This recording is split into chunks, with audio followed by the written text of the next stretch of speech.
Ladies and gentlemen, if you've ever wanted a car that turns like a ballerina, looks like a Cold War spaceship, and was built by one determined German on what might have been his kitchen table, buckle up, because today we're diving headfirst into the wonderfully bizarre story of the 1953 Grohsbach Eigenbau Steffi, a homemade microcar so rare it makes unicorns seem overproduced.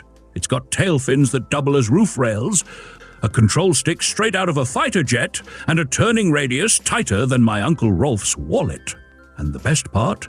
There's only one in the entire universe. But first, a heartfelt thank you to our beloved channel sponsors. Yes, you magnificent members, you're the reason I can keep digging through the archives of automotive absurdity instead of working part-time cleaning hubcaps at Bob's do-it-yourself apocalypse bunker. Now, let's get into it, because this tiny car has one giant story.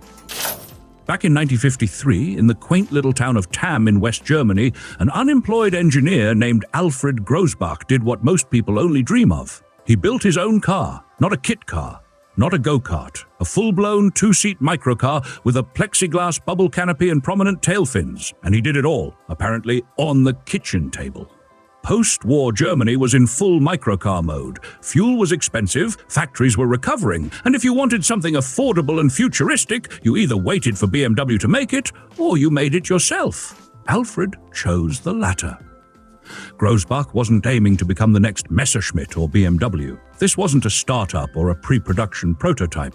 This was pure mechanical artistry, a resume on wheels, a love letter to innovation, and possibly a conversation starter at engineering job interviews. He nicknamed the car Steffi, perhaps after a lost love or a favorite schnitzel recipe, and used it to showcase ideas that were decades ahead of their time.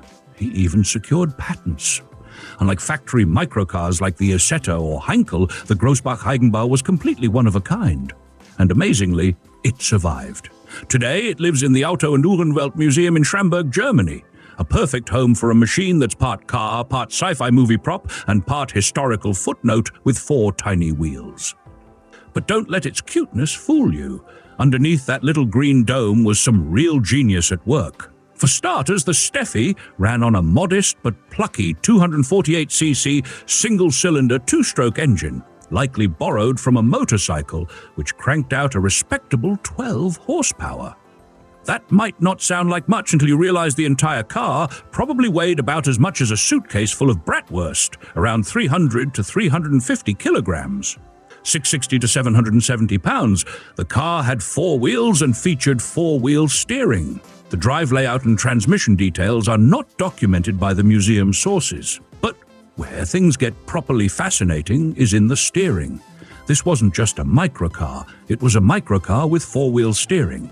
That's right, all 4 wheels turned. And not just turned, they turned progressively thanks to a patented variable ratio linkage system.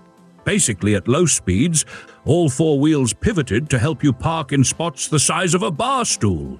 At higher speeds, the rear wheels dialed back the drama, keeping things stable. It was like driving a ballet dancer. Nimble, graceful, and capable of pirouetting in traffic. And no steering wheel, by the way. Instead, Grohsbach gave it an aircraft-style control stick, because of course he did.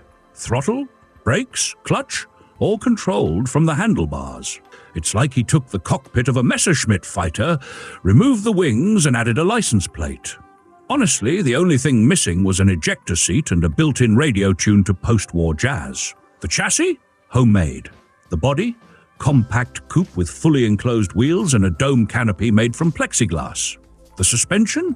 Independent at all 4 corners, probably using small coils or rubber bands, okay? Maybe not rubber bands, but you get the idea. Brakes were mechanical drums, simple, sufficient, and easy to repair if you're a guy who builds cars in your dining room. Wheels were tiny, likely 8 or 10 inches, with skinny tires that looked like they came off a Vespa. Top speed? About 90 kilometers per hour, 55 miles per hour, which is more than enough when your windshield is a soap bubble and your brake pedal is operated with your pinky. Fuel economy wasn't officially recorded, but with that engine and weight, it probably sipped fuel at about 4 to 5 liters per 100 kilometers. That's around 50 to 60 miles per gallon. Environmentally friendly and stylish. But let's talk about that bubble canopy.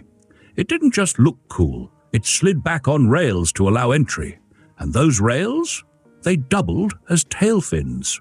That's right, Grohsbach turned a stylistic fad into functional engineering. The fins weren't just for show, they guided the canopy. Now that's what I call form follows fin.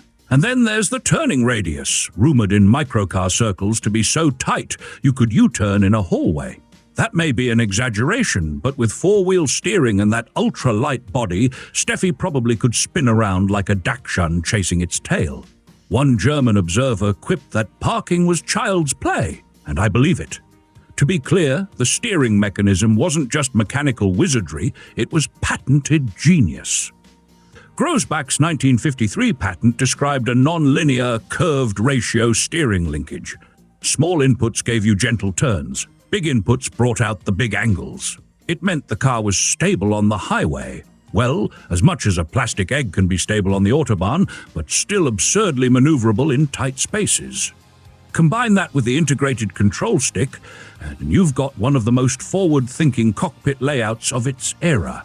He even filed another patent in 1964, refining the concept of the steering handle, suggesting he never stopped dreaming about better ways to pilot tiny cars through crowded cities or around his living room furniture.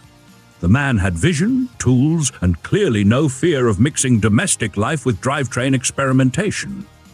All of this, every nut, bolt, fin, and patent, was packed into a two-seat bubble of mechanical delight that never went into production, never got sold, and never had to suffer the indignity of being reviewed by a German bureaucracy that probably would have demanded 5 ashtrays and a trailer hitch.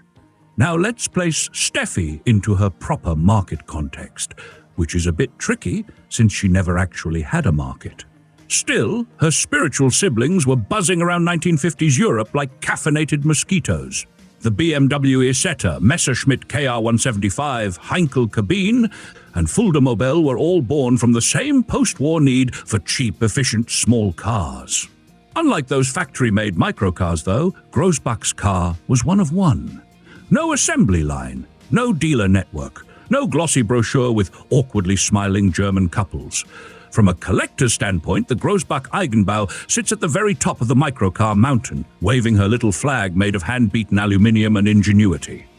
The fact that she's the only one ever built and still exists makes her essentially priceless. No other vehicle from the microcar boom combined so many experimental features in such a compact, coherent package.